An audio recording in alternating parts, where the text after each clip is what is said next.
Hi there, Chris Gibson here. Welcome to my channel.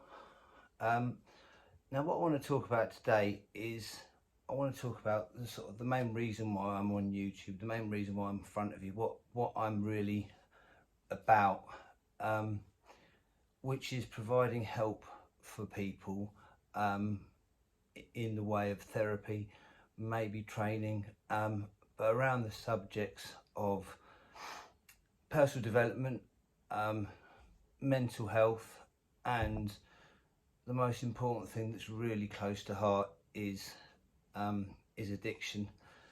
And you know, I think that us addicts all have mental health problems. So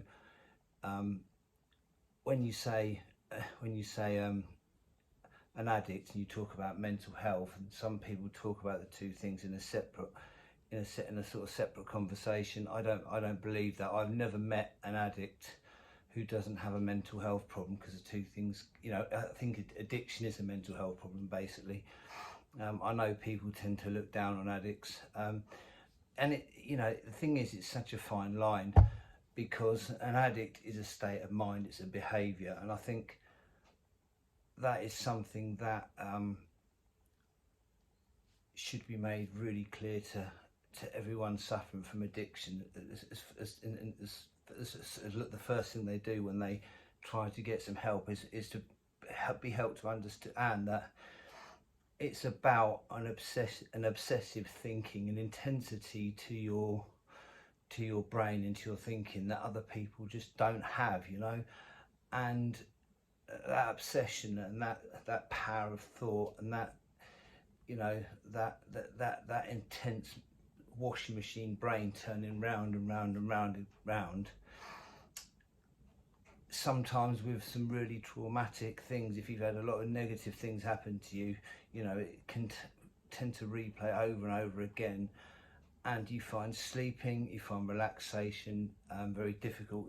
Sometimes even getting into relationships on a friendship, on a romantic basis, really hard. So what, you know, when you discover substances, it's the answer. It's not, of course, the answer, but it feels like the answer, you know. You know, it's different. It's different to people. You know, someone said to me, "Oh yeah, you know, you start at a party, or you know, people take drugs at a party, and that's where the problem lies. Or you start drinking at a party, and of course, that might be the first place that something's introduced to you. But certainly for me, addiction, the problems start is where, you know, when I had my first drink, I was an overweight, fat kid with wobbly eyes.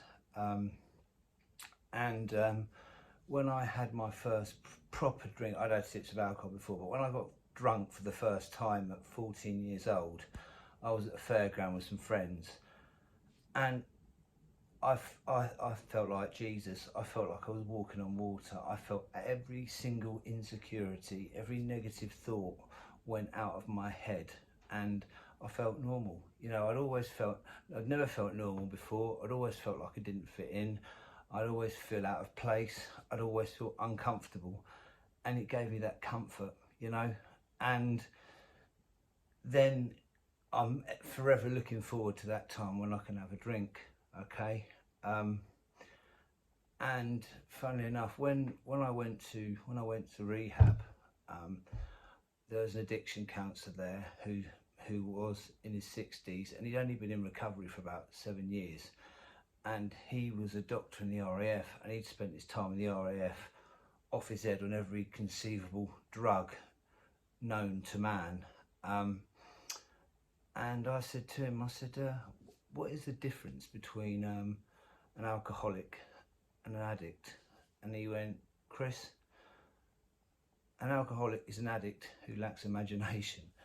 And I laughed and I thought of that. And you know, people, well, once you get into the fellowships, if you tried the fellowships, we're going to talk about that. But you know, there's always different stories about different substances, but people don't, you know, really it comes down to the fact that people are using something they shouldn't be, and they look at the problem of the addiction or the alcoholism opposed to the actual substance, which is a positive thing. Because you know that's the truest comment. You know, alcohol's the first thing I tried. Then when I started going to parties, other drugs were available: cocaine, ecstasy. You know, and you would speed, and you would try them, and it would add to that cocktail of feeling numb and feeling better. And I think that's the point for me of addiction. And the people I spoke to over many years, the main point is trying to, you know, numb those feelings of inadequacy and insecurity, and that feeling of taking something or drinking something and feeling, or whatever, and feeling brilliant. You know, it doesn't matter what it is. You know, your drug of choice can progress over the years, and then as you then start to realise and try to stop things if you can, then other addictions come in, process addictions. You know, the internet's a massive one now. Sex addiction, you know, is massive, because you're trying to search for that feeling. Gambling, you know what I mean? So one thing can lead to something else if you're an addict so easily. That is the power of it, you know.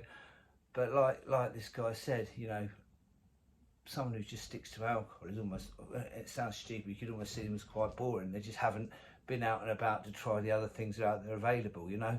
For me, alcohol is probably the worst drug, and I say drug because I class alcohol as a drug out there. You know, you can get addicted, you know, with say heroin. You see the needle marks and the people out on the streets and looking terrible, but it's that lifestyle they lead that kills them. The heroin is just something they're addicted to, you know what I mean? If they overdose on it, it will kill them.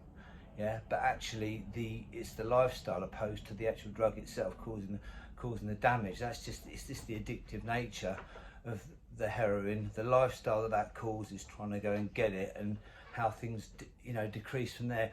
Alcohol, however, is another matter. You know, alcohol will break down your internal organs and external organs eventually. You know what I mean? So it will start to rot away at you. You know, it will start literally eating you from the inside out. You know, your bowels stop working, you start pissing yourself, you start shitting yourself. I've seen people carried into rehabs at 6 stone. You know, they have to be carried up and down stairs to the meetings at an early stage to help with the recovery stage. They probably should be in hospitals, rather than, you know, rather than going into a hospital. They go straight into the rehab, and they get put in nappies and just thrown at the deep end into the recovery process. But the point is that alcohol has eaten away at them so much. It's, you know, they look like they look like skeletons, and it scares the life out of you that a substance can do that much to another human being, you know. But what I want to look at is